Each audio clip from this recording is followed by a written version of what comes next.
Good morning বন্ধুরা। আজকে একটা বিশেষ দিন, বাবাই সোনার জন্মদিন। তো সেই উপলক্ষে আমি আজকে চিলি চিকেন করব।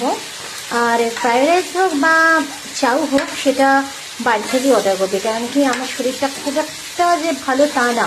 কালকে আমি রাত্রিবেলাটা পায়েস করে রেখেছি, সেটার ভিডিও আমি তোমাদেরকে ছেড়ে দিয়েছি। এবার একটু অন্য প্রসেসে সহজ পদ্ধতিতে পায়েসটা রান্না করলাম। অবশ্যই সিমাইয়ের পায়েস, কেন কি বাবাই চান না, সিমাইয়ের পায়েস ভীষণ ভালোবাসে। আর চিলি চিকেনটা করব। তো চিলি চিকেনের দেখো, এটা তো লাস্টে মেশাই, কিন্তু এই যে ডুমো করে কাটা পেঁয়াজ আর ক্যাপসিকামটা আমি এখন ভাজছি। দেখো ক্যামেরা সেভাবে আমি ছোট ছোট করে তোমাদেরকে দেখাবো। বাবাইকে পরে আমি এডিট করতে বলবো, যোগ করতে বলবো, কেন কি বাবাই ওখানে পরীক্ষা দিতে বসেছে ভেতরে ঘরে। তো এই জন্য আমাকে এভাবে আর কি করতে হচ্ছে ভিডিওটা। তো যাই হোক, সম্পূর্ণ ভিডিওটা তোমরা দেখো, কেমন লাগলো আমাকে জানিও কেমন। তো স্টেপ বাই স্টেপ আমি তোমাদেরকে দেখিয়ে দেবো যে চিলি চিকেন আমি কীভাবে রান্না করব। ওকে, তো বন্ধুরা দেখো, আমি তো এখানে রীতিমতো এটা ভেজে নিয়েছি, ক্যাপসিকাম আর ডুমো করে কাটা যে পেঁয়াজগুলো। এখন মাংস দেখো আমি ধুয়ে নিয়েছি চিলি চিকেনের জন্য। আর এখানে যেগুলো হবে, এখানে হচ্ছে টমেটো, 3টে ছোট ছোট টমেটো কুচি করেছি, পেঁয়াজ কুচি করেছি, লঙ্কা এভাবে চিড়ে রেখে দিয়েছি। এখানে পেঁয়াজ, লঙ্কা, পেঁয়াজ না, রসুন আর লঙ্কার হচ্ছে পেস্ট করে রেখে দিয়েছি। এছাড়া তো জানো যে টমেটো সস লাগবে, সয়া সস একটু দেবো, তারপরে তোমাদের চিলি সস দেবো আমি। আর এই যে কর্নফ্লাওয়ার আছে, কর্নফ্লাওয়ার দিয়ে তো গুলতে হবে, ঠিক আছে। তো আমি একটা একটা করে তোমাদেরকে দেখাচ্ছি। এখন আমি প্রেশার কুকারটা চুলাতে বসাচ্ছি। তো তারপর চুলা গরম হয়ে গেলে পেঁয়াজটা দিয়ে দেবো, পরপর পরপর সব দিতে থাকবো, কেমন। তো তোমরা দেখতে থাকো। তো বন্ধুরা দেখো, প্রেশার কুকারের জলটা মরে গেছে। তো অলরেডি প্রেশার কুকারটা অনেকটা গরম হয়ে গেছে। এখানে আমি তেল ঢালছি। আর এখানে দেখো, মাংসটা কিন্তু আমি দেখো অলরেডি গরম জল আমি করে ফেলেছিলাম, আবার ঠান্ডা ঠান্ডা হয়ে এসেছে, গরম জলটা ঈষৎ উষ্ণ টাইপের হয়ে গেছে। আর এবার হচ্ছে একটু গরম করে নেবো, কারণ আমি তোমাদেরকে প্রথম থেকেই বলে আসছি যে করোনা থেকে আমি সবসময় কিন্তু চিকেন আনলে এইভাবে ভালো মতো ধুয়ে তারপর হচ্ছে গরম জলে আমি একবার ভালো মতো ধুয়ে নিই, ফুটিয়ে নিয়ে সেই জলটা ফেলে দিয়ে মাংসগুলো আমি ছেঁকে নিই। এইভাবেই, এই পদ্ধতিতেই করি। তো এখানে তো তেল রীতিমতো গরম হয়ে গেছে। তো তেল গরম হয়ে যাওয়ার পরে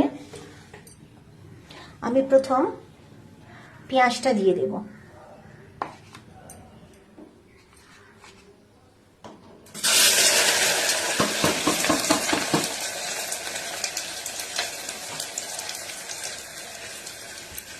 আমি এখানে পেঁয়াজটা দিয়ে দিলাম। আস্তে আস্তে এটা ভাজতে থাকবো। শোনো, আমরা তো চিলি চিকেন করি কেন কি আমরা চিলি চিকেন তো এমনভাবে করি যে ওই কর্নফ্লাওয়ারটা মিশিয়ে তারপর তার মধ্যে সব কাইগুলো করে মেখে সেইটা তো আমরা ভেজে ভেজে ভেজে ভেজে তুলি। কিন্তু না, এতটা এরকম মানে এই প্রসেসে আমি যাব না। যদিও তেল দিয়ে একটু তেল তেল হবেই, রান্নাটা একটু রিচি হবে, কিন্তু তাও আমি চিলি চিকেনগুলো কিন্তু আজকে কর্নফ্লাওয়ারে কোটিং করে ভাজবো না, আমি ডাইরেক্ট দিয়ে দেবো। ডাইরেক্টই সব কিছু হবে, তোমরা দেখতে থাকো। তাতে কিন্তু টেস্ট কোনো বদল হবে না। তো শুধুমাত্র কর্নফ্লাওয়ারটা আমি যেমন গুলে লাস্টে দেয় সেটাই দেব, গ্রেভিটা থকথকে হওয়ার জন্য, ঠিক হওয়ার জন্য। তো কোটিং আমি করব না। তো তোমরা দেখতে থাকো। এদিকে তো এখানে জল গরম হয়ে গেছে, আর এখানে পেঁয়াজ দিয়ে দিয়েছি।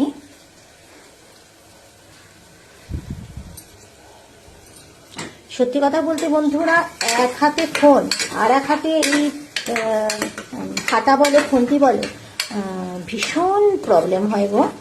আমার হয় না, আমি জানি না তোমরা বন্ধুরা কি সুন্দর সুন্দর সব রান্নার ভিডিওটা দেখাও আমাকে, ভীষণ সুন্দর লাগে, ভীষণ ভালো লাগে।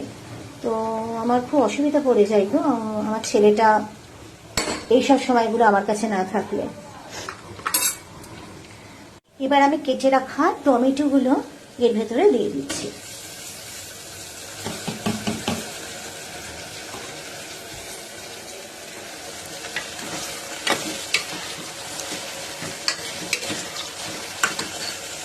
এখন দেখো বন্ধুরা, জলটা রীতিমতো গরম হয়ে গেছে। তো এবার আমি মাংসটা ছেঁকে নেব।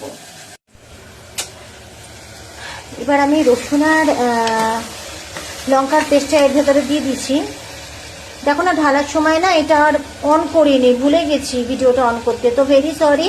তো দেখতেই পাচ্ছ তোমরা, রসুন আর লঙ্কার পেস্টটা দিয়ে দিচ্ছি।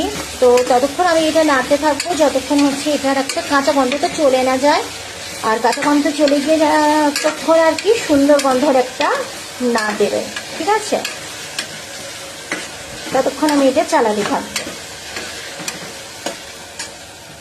সুন্দর গন্ধ বেরিয়ে গেছে। এখন আমি এই মাংসটা এর ভেতর দিয়ে দিব।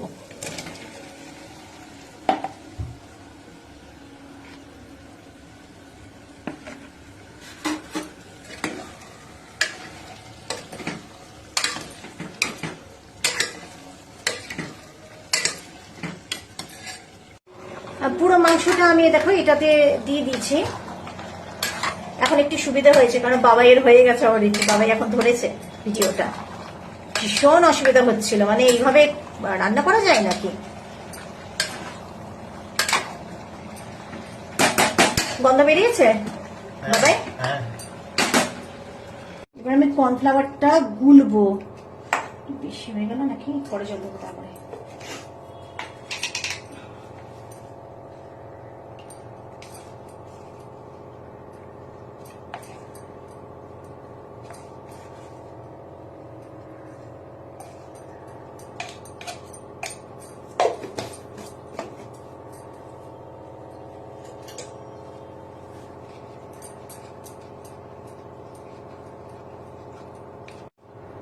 একটু লাল চিলি সস দিয়ে দিচ্ছি, এক চামচ দিলাম। হ্যাঁ বাবাই। আচ্ছা, একটু গ্রিন চিলি সস দিয়ে দিচ্ছি।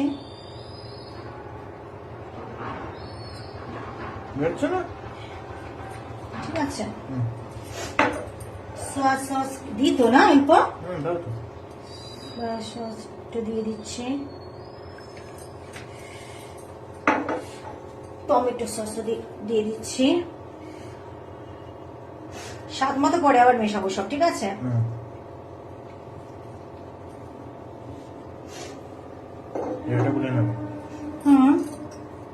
একটু গুলে নিলাম। গুলে নিয়ে এই যে মিশ্রণটা, মানে এই যে মিশ্রণ বলছি মাংসটা, তার মধ্যে আমি এটা দিয়ে দেবো। নুন দিইনি না, হালকা নুন দিতে হবে। মাংস কিন্তু আমি কোনো নুন দিইনি, ঠিক আছে? এখন এক চামচ দিই, পরে আমি টেস্ট করে ইয়ে করে দেবো। হ্যাঁ, মিশ্রণটা এবার আমি এটার মধ্যে ঢেলে দিচ্ছি। একটু মিশিয়ে নিই।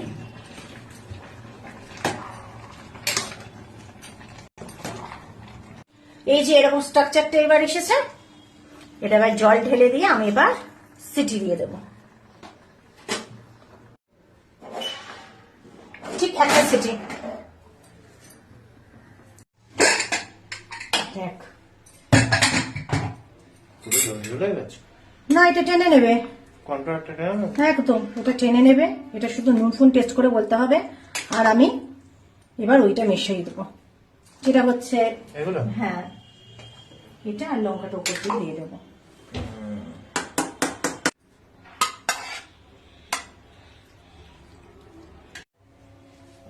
বেশি হয়ে গেল নাকি ছোট জায়গা?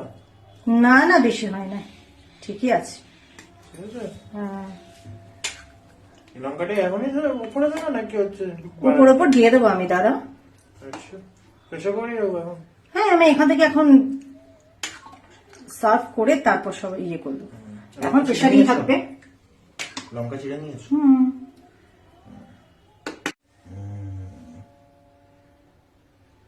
এটা হয়ে গেছে, দেখিস আবার খেয়ে কেমন হয়।